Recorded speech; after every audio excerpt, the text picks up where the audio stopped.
Welcome to Tuesday Talks with Shawnee Alliance Church. Each week, we gather to discuss how being a follower of Jesus impacts our everyday lives.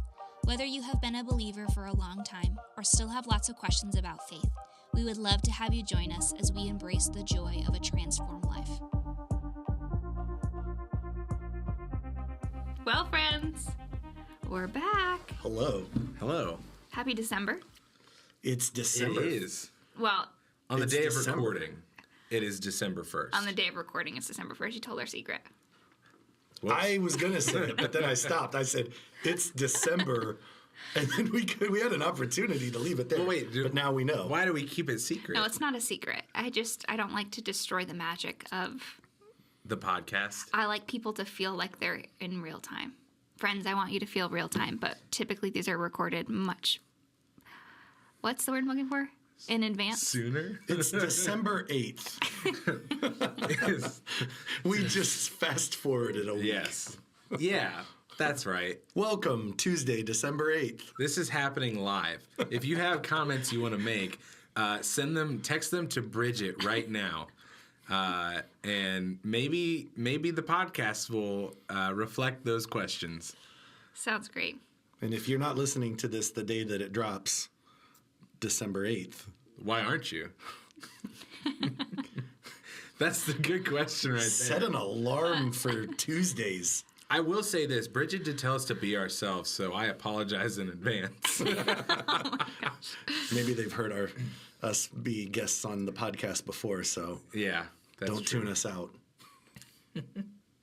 Bridget, we already got her. Gosh. All right. Well, friends, we are at the end of 2020, which has had its fair share of interesting circumstances, to say the least. And so we just wanted to have a table conversation today about hopelessness, about anxiety, about depression, about actually taking a pause moment to look back and to really check in with our hearts so that we set ourselves up for success to finish this year strong and also to go into 2021. And so our intention of our conversation today is just to talk as friends and also include you guys in that conversation of we're really not interested in some bumper sticker theology to wave a magic wand and make your life better. What's a bumper sticker? I mean, I know what it is, but do we have any bumper sticker theology? God helps those who help themselves. Ooh. I'm just kidding. I was singing a song. I was trying to think of some of the fun ones, but my mind's completely blank. Higher levels, higher devils. Such trash theology. Yeah. Yeah, just these things that people say and are like, God has a plan. Well, that's great. And I do believe that. We do believe in the reality of Jesus. But we're not going to sugarcoat the painful parts of our story. We actually need to learn to live in victory. So welcome to a conversation with Josh, Zach, and Bridget about 2020. Cue up the applause. I'm trying to figure out which name she forgot. Mine, because she forgot it earlier today. She had to look it up in her phone just to remember what my name was. No, And I was having a conversation for 20 minutes with her. Oh my gosh. All right. So, 2020, let's talk about it. Josh, what has been hard for you? Let's just talk about that. What's been hard for you personally this year? Well, I think definitely hearing the struggles that the people in our congregation are going through, and also being able to relate myself, feeling that, but also wanting to, make sure that I'm helping not only give authority to the people who are coming up to me and helping them through the process, but also walking the walk myself, just making sure that that we are always taking a step back from the situation so that we don't see it so close with our blinders on, that we can see things in its totality. Because there's a lot of yuck when we get real close to it. But I do believe fully that when we're able to step back and kind of look at things not so close, that we are able to see things in a new light and that we can look for the silver lining. So, yeah, I mean, 2020 will be that year that all of us, unless you're really, really young, we're going to look back and there's going to be a lot of negative emotions and things that are tied to it. But I don't really choose to, I would prefer to have, yes, oh man, 2020, that sucked. However. Yeah. So, maybe the better question is, what have you been learning? Yeah, what have you been learning? What is it that you can look back and say, I was able to better myself in 2020 because of this? That's good. Well, we just flipped the script real quick because I had an answer for the one question, and now... Oh, well, then answer whatever question you want. Take it in the direction I'm confused. Has something happened in 2020 that would make it so difficult? The murder hornet outbreak. Well, let me address the one question. Maybe it'll lead into the answer for the secondary question. I think what's been so difficult this year is just the overall lack of community that has been felt. I mean, we kind of went into the year, I'm thinking back in January, February, where people were like, oh yeah, there's some stuff going on in the world, but it'll be all right, into kind of quickly a full lockdown mode, where it's like, hey, don't leave your house and all these mandates and stuff, and being mindful and respectful for all those decisions that were made, but the loss of the community aspect, including the the weeks and the months that churches have had to go without services, in person, and we're very community driven beings. I mean, God Himself is a community, and to have to say, okay, we have to step back from that, and it almost becomes like a trigger word when you hear social distancing, and I'm like, first of all, that's like an oxymoron. Being social and being distant don't seem like, what I'm saying? And so that word itself has just, it brings up so much, pain and just, loss, to be like, wow, I have to, as a very social human being, as somebody who loves to be around people, including somebody whose physical touch, I just want a dang hug. Absolutely. Really bad. And I kind of make that lighthearted, but I'm such a hugger, and then we're living in a year where it's like, hey, don't even shake hands with people, and I'm like, that is so not in my nature. I can't. Right. But I guess learning from that and saying, okay, even when we, have to take precautions and be careful and, understand that there are, things going on that maybe we don't understand fully or whatever, that there's still ways to be community-driven people even throughout things like this. Mm-hmm. It takes a lot more intentionality, and it takes a lot more effort. But it's strategy. But it's possible, and as much as we might get tired of things like Zoom meetings and stuff, I am thankful for technology today that this stuff going on a couple, even just a couple decades ago, how much more would it have been even more difficult to try and stay in contact with anybody other than your immediate household, and so learning how to be intentional and seeking out that community in ways that, is still mindful and respectful to other people's beliefs and decisions and precautions and, moving forward in that. So it's been difficult, but it hasn't been without, its rewards, kind of like what you were saying, Josh. So, you mentioned, basically summing up a lot of hopelessness. Right. And so, Bridgett, you've got some thoughts on the hopelessness. Yeah. I think one of the things that we've been processing is you can't just put a single statement on 2020 or on our lives whenever we go through anxiety, depression, hopelessness. You can't just be like, well, if you just did this, then that would be this is the magic potion for it. Because we do believe and we're fully convinced that Jesus is the way, the truth, and the life. But I think even in Scripture, as we look into John, where it says you will know the truth and the truth will set you free, the word know there is that you will experience the truth and the truth will set you free. And so it's not just a head knowledge. I mean, you can quote as many Bible verses as you want to about hope. But if you're not actually connecting with God Himself as the source of hope, then you have no experience and you have no power to change. And so, I mean, I believe that life with Jesus should be radically different. Like we have an option to live above hopelessness that does not exist apart from Jesus, because that's who he is. And so one of the things that I talk to with people about frequently is being a person who is walking in freedom doesn't mean that you never experience anxiety. Because people sometimes think like, oh, well, that pastor or that counselor or that whatever, like because they're helping other people, like they could never be anxious about anxiety. Like they never lose sleep over taking care of their children. They never have marriage problems, whatever. And that's garbage, because we're all humans. Yeah. And that's not an excuse to live in sin. Because another trauma that we've watched repeatedly in history is watching church leaders who we thought were people that were living in freedom that had secret closets full of stuff. Right. And that's been part of 2020 as well. And so dismantling that pedestal of putting people on pedestals, this is just for weak people. Like hopelessness is just for the weak Christians, or anxiety is just for the weak people, or the depression is just for the people that have this, and that's stupid.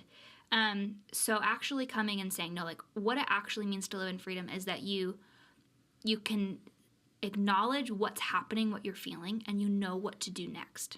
Yeah. That doesn't mean that you don't feel it, but it's like, okay, do I need to call a counselor? Do I need to go spend some time in the Word? Do I need to go for a walk? Do I need to take some vitamin D? Like, you actually have to pay attention to, I believe that in Christ we're welcomed to be so self-aware, not self-absorbed. There's a difference. Yeah.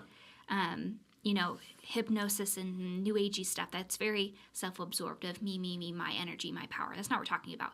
But you need to be self-aware so that you know what Holy Spirit's doing inside of you, but also what's happening around you as well. Yeah, I mean, one of the things that, the three of us have talked about is just making sure that we can tap into that community, whether it's the three of us that are talking about it, and being able to check in on not only ourselves, but the people around us. Right. Because we are all experiencing something throughout this year. The lack of community, like you said, that's had so many ripple effects. On top of everyone's own personal journey. Because what we're forgetting is that the hard parts aren't just coronavirus, politics, and racism. Yeah. It's that on top of everyone's own personal pain, of personal stories of death, destruction, division within your own circle, plus you add the global stuff happening on top of that, and it's just a lot for everybody. Right. Well, and even thinking about the aspect of, I know there's people out there where they're saying, well, I'm struggling with this thing, and then somebody will respond, well, we're all struggling with that thing. Yes. And that is just, it's garbage, Yeah. And it's just because somebody's experiences or their their journey or their walk might look more difficult on paper, it doesn't matter. You are experiencing something that is personal, a trauma. The trauma, the hurts are real, the loss is again, it's real. And for somebody to look at somebody and say, well, we're all going through that, suck it up, buttercup, that's the stuff that drives me absolutely crazy. And as you look at people that are, struggling with things like anxiety and, depression, for them to be told, the whole saying of, well, if you actually trusted God, if you just pray it away. Right. It's like, just pray it away. I'm like, man, that is so cold-hearted and not getting to any kind of root of the issue of just like, well, if you just trust God more, you won't have anxiety. If you just trust God more, you won't be depressed. Yeah. Because for those people that are they're trying to voice their hopelessness, and then to have that response come in, shut it down, amplifies the hopelessness, because it's like, oh, well, I guess I'm just supposed to live in this because everyone is. Yeah. I think that's a really important part, because what we don't want to do is we don't want to say, the reality of people that have been diagnosed with by a doctor for anxiety and depression disorders, that's a very real thing. But one of my favorite statements. It comes from Havilah Cunnington. She's a pastor and teacher. And she says there's a difference between facts and the truth. So facts are what we know to be real in the natural, but truth is the truth of God in any given situation that's more real than what the facts are. And so the facts can be, I've been given this diagnosis. The facts can be that I'm facing unemployment. The facts can be that this happened and that happened.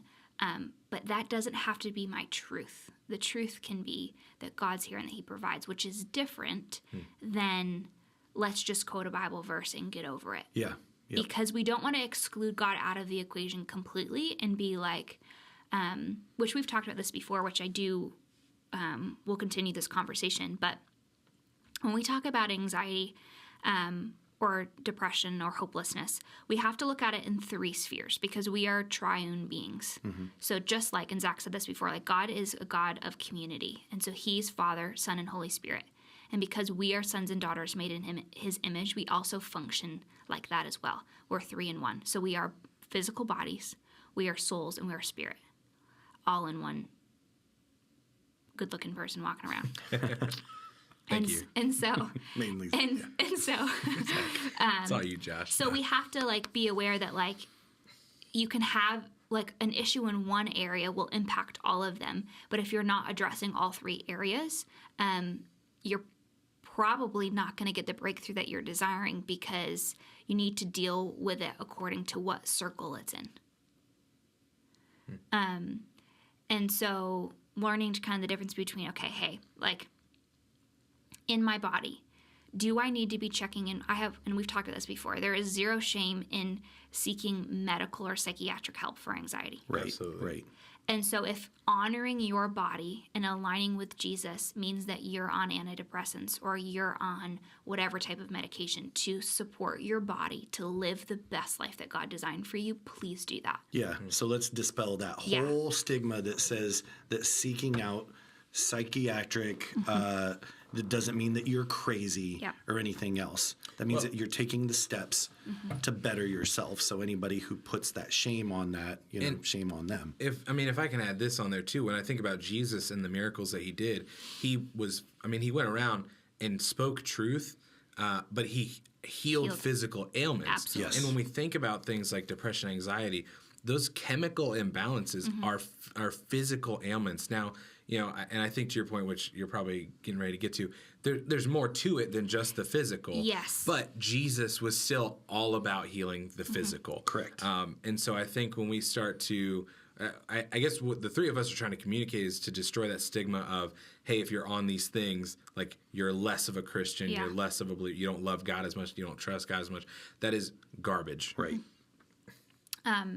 So other avenues that body stuff can come up because for you it might not be the right course of action. For you might not be taking anxiety medication. The right course of action might be for you that you need to make sure that exercise is a regular part of your routine. I know for me, like I'm not one of those people that loves exercise. I wish I was. I'm not. But I learned like, well, you can look at Zach and I and tell that we are very much gym rats. And so learning like what actually does my body need to be healthy. Are you getting enough sleep? Are you putting good sources of nutrients into your system? Like those are all really important things that really do impact you. And so whether that's working with a nutritionist or reading some good books on fitness or I don't know, whatever you want to do, like finding somebody that has language for that. Like I'm not saying that in order to be a healthy person, you have to exercise 7 days a week and drink kale smoothies, but you have to learn what works for your body. Correct. Are you creating space for fun? Like, that's so important. Like, when, Zach, you're talking about community and physical touch, that's huge. And everybody's story is different.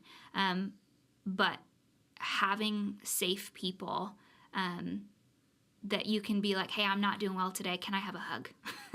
making sure, again, that you're doing that in a healthy way and responsible with your guidelines and whatever, but also realizing like, hey, like we are physical beings and the fact that we're created for connection and for touch is not bad. It's actually part of our needs. Like, think about orphans who are left without physical touch. Like, those babies have cognitive, behavioral, physical, developmental issues that happen from not having physical interaction with other humans. Well, and even think about I don't know that this is too dark or anything, but the studies that they did back during the Holocaust where they would have babies and they would take them from their mothers and not have any physical contact, they would die. Like, it wasn't just like a physical like relief or just experience that they would like, would help better them. They would actually die because of the lack of physical touch. And to me, that just like, I get that though, like, and I have those people that like when I am just hardcore struggling, they know like the look that I give them, and I just walk up and I just like lay on top of them, and it's like those special people. Josh, you're probably one of them. Probably. Where like, yeah, you're definitely one of them. Okay. But like I can just walk up and I just kind of like lay there, and even after 15, 20 seconds, I'm just like, okay, I'm feeling better. Maybe I didn't fix recharge. Yeah, it's like, it's like plopping your phone on the charger for 20 minutes. It's gonna like, it's not gonna get you all the way, but it's definitely gonna help. It's a little pick me up. Yeah. I love that. That's good.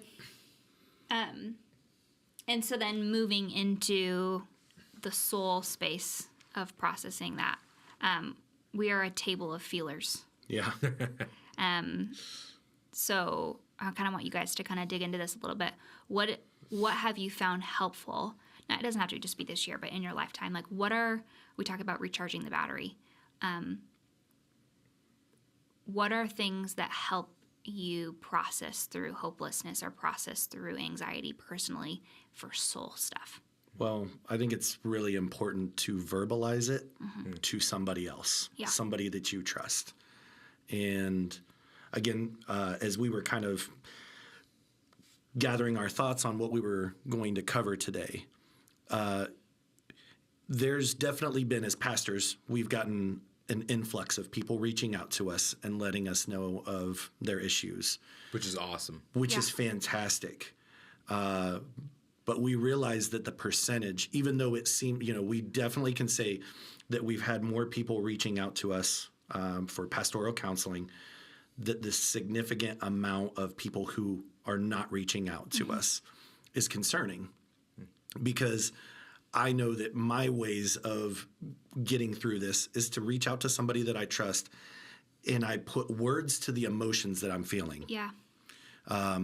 And there's something significantly therapeutic just about that right there, because you can be feeling these emotions internally, but until you're actually able to put words to them, I don't know if you can entirely process them the way that we should.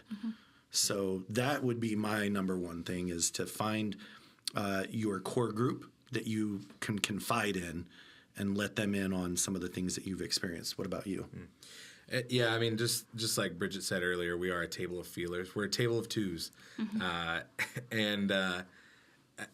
For me personally, very similarly to Josh, when I'm feeling something, I'm very much an external processor. So I have to talk through things. But what I've realized is sometimes, like, how I start talking about something is completely different from how I end that conversation. Oh, yeah. Because I'm talking it out, I'm processing it.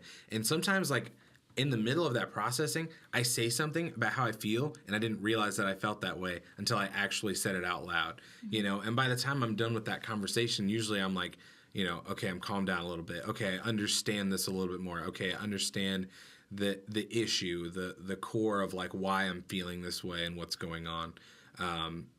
So very similarly to you, Josh, but just getting to that point where if I don't have that external processing moment, it's very difficult for me to understand how I feel. Yeah. And Bridgett, you shared with us just about 2 months ago, something that was very helpful, and that is processing these "I'm convinced" statements. And I mean, you're the one that showed us this aspect, so talk to, just like you shared with us in a staff meeting, tell the listeners about this "I'm convinced" and how they're able to organize that. Yeah, so this is just a tool I keep in my back pocket. to actually, again, as a feeler, as a verbal processor, actually learning to grieve with hope. I say that one of the goals of my life is that I will be a champion griever.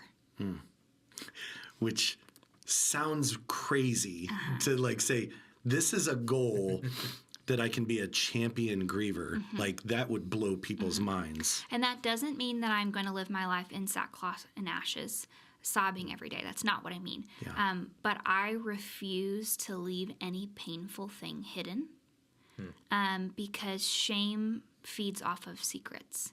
So I just don't want to live my life with secrets in any capacity. And so that doesn't mean that I'm, sharing every hard moment on Facebook. That's not what I mean. But it means that I'm not the biggest person in my life. And so I have counselors, I have pastors, I have friends that I'm able to reach out to and say, hey, I'm not okay. Because there is no shame attached to that. Like, it's an actual beautiful invitation of God to say, hey, there's more for you. And so for me with I'm convinced statements is I will, whether that's in my journal, whether that's with someone else, I'm just processing through like, I'm worried about this thing and this thing, I know, what if this happens and blah, blah, blah. I just kind of get all of that out and then I go, okay, pause. What do I know to be true about God? So I go, okay, I'm convinced. My new one right now, I say it all the time and I'm letting it actually like seep into me is I'm convinced that God is willing and wanting to take care of every detail. And so that's been a thing I just go over. So whenever I feel that intense need to take over and to control, I'm going to call out women for a second. We have a really beautiful nature to know what people need and kind of can intuitively sense what's coming next. But actually surrendering that from a place of control and giving that back to Jesus, where it's actually Jesus's desire to take care of me. And if I'm in the way trying to take care of my needs, I actually rob him of the gift he wants to give in taking care of me. And so with I'm convinced statements, they're just true statements, whether they're scripture or whether things that, they're prophetic words that God has given me in journaling or whatever like that. But like, I'm convinced that there is inexhaustible grace for this season. Yeah. That means that like when I wake up tomorrow, God's not going to be like, oh, sorry, this year's been really hard, but I'm not going to help anymore. Like he's always there to help. I'm convinced that I have strong men and women in my life that love me and that protect me and that care about my heart. I'm convinced that I don't have to figure everything out. I'm convinced that I can be a powerful person and still have painful days. And I'll just keep going until I'm like, hope is back. Yeah. And you do feel that. I mean, I do. I mean, that's an experience. I go from like, ooh, yuck, I'm like spiraling down to a spiral to like, oh, wow, I'm actually like, I feel my posture shift of like, okay, now I'm back in like in power mode. I think, what comes to my mind when I'm thinking about this is most of the Psalms of David, as he's sitting there and saying, Lord, all these things are happening and I'm overwhelmed. Or people are trying to take my life, or, I'm on the run, or whatever it is. And you'll see some of the most gut-wrenching, moments of just lament, and almost all of them are finished with, but God, you are faithful, and I know who you are. And in a way, I think those were his I'm convinced statements absolutely. of, God, I'm convinced that you are still in control. I am convinced of your steadfast love. I am convinced of your grace and your mercies that are new every day. As gut-wrenching as those things can be, those grieving processes, David, always went back to, but here's what I know to be true about you. Yeah.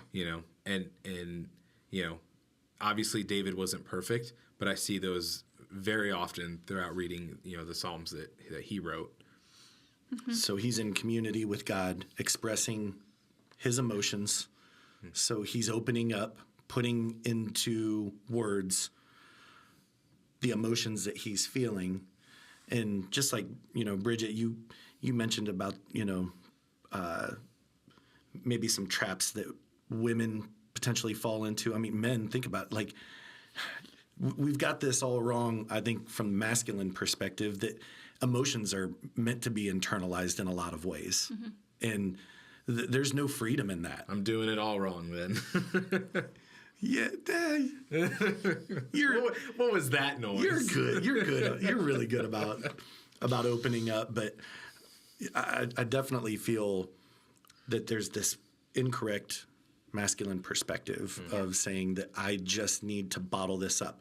That because of the needs, maybe the woes of my family, my spouse, my kids, that I need to take a back seat on this and let them be able to experience that, and I'll just internalize mine. Wrong. Well, and I think about, like, especially from the masculine perspective of, you know, we have this idea of, like, you have to bottle it up, you can't show emotion, you can't whatever. And the more you bottle it up, I mean, at one point you are going to explode. Yeah. And I have experienced so many, you know, men in my life that have just had like these deep-seated anger issues. And it's like, well, yeah, if you keep bottling up how you feel, if you never talk through anything, if you never process through anything, yeah, you're going to have these moments where you explode. You know? Well, but what's the root there of why it ends up exploding out? Because you mentioned it earlier. Yeah. It's shame. Yeah. Shame that you never dealt with it. It grew into this massive thing. Now you can't handle it anymore. And now you can't handle it because it's become bigger than what it actually really was. Because you never processed it. You never confided in someone, whatever that looked like. And Yeah, and I think just to clarify, these narratives that we've been taught about counseling are wrong. yeah. Like our whole life, in our culture, we've been taught that, like, it's for the weak people, it's for the people that are messed up. Like, no. Like, we've said this over and over and over again. Like, we were created for community. And in order for us to be the healthiest version of ourselves, like, we cannot be the biggest person in our life. That's, like, one of my favorite phrases. Like, you cannot be the biggest person in your life. Yeah. Like, that's part of submitting to one another in authority, like, that you reach out. And it doesn't have to be the same person. I don't mean, when I say counseling, I don't mean that you start going to counseling when you're 15 years old and you're there until you're 90. I don't mean that. But, like, having close people in your circle that when you are like, I need to process. And because that's not forfeiting your spiritual authority. Because you do need to be responsible, and we will go into that. Like, you need to be responsible for ruling your own spirit and for being aware of what's happening on the inside of you.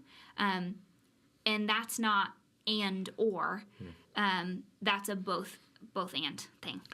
Well, but it's to say, like, I think we all have some kind of mentor in our lives to some degree. We've got these people that maybe they've experienced life longer. Maybe they've gone through some things before. Whatever that looks like, is that, like you said, it doesn't have to be the same person every time, but who's that bigger person that you can go to in that moment that's also someone, obviously, that you can trust as well. And if I can add on to that too, kind of on the flip side of that, and I used to struggle with this at a time, all of your everything does not belong to everyone. Yes. And yes. And to me, you know, I used to be very open and honest with, like, a lot of the deeper things that were going on in my life, and a good amount of it was because I felt like I was starved for attention, and so I was just like, okay, well now I'm going to go tell everybody, and how dangerous it is. Like, not that it's bad to get different perspectives, because you want people's different perspectives, but they need to be people that you trust, people that you value their opinion, you see the way that, like, you see how their walk is. You know, you respect them, and you can say, hey, I trust you with this. If you just put it all out there in an age of social media, I mean, people are posting everything everywhere, you know, and the majority of it is like the highlights of everybody's life. The good stuff. Yeah, the good stuff. But then there's people out there that they'll post, like, very, like, personal things that, like, that was not the best platform to do that, and you're going to get a lot of different, like, opinions and things, and people are going to be telling you all different kinds of things. You're going to be just as confused as you were going into that situation. And so to understand that, like, it's not for everyone to know everything about you, but it is very important that there are those few people that you know, that you trust, that you can say, okay, I'm gonna let you know everything, you know, and I'm gonna be open and vulnerable to you about the very deep rooted stuff. That's good. Today I want to pause kind of where we're at. We are going to do a part 2 of this conversation, so be sure to check in when the next podcast comes out, because we're going to continue our conversation from today. But I would like to give you just some processing time. We've covered a lot of ground. Feel free to take notes. I do that with podcasts. I'll go back through and I'll listen. It doesn't have to be a one and done type of thing. You can actually go back and spend some time with God and processing through stuff. So as for today, we are opening the closet door to say, hey, hopelessness has been suffocating a lot of us. We've talked about anxiety, of what it means to process through some of the physical aspects of that. And again, none of us are doctors, and so we're just sharing from our own life experience, not from the authority of a medical professional in that area. We've started talking about our soul and what we need of, having other people in our life, of grounding ourselves in truth. But next episode, I do want to kind of dig into the spiritual warfare part of hopelessness and what does it actually mean to live in victory as people who believe in Jesus. But friends, we're so thankful that you were able to join us today. Guys, thanks for this conversation, and we will see you guys next time as we do part 2. Bye. See ya. Thanks for listening to Tuesday Talks with Shawnee Alliance Church. Let us know your thoughts by leaving a review, and be sure to subscribe, rate, and share. If you would like to join our conversation on social media, be sure to use the hashtag TuesdayTalksWithSAC. Thanks for listening to this week's episode, and we look forward to seeing you again next week.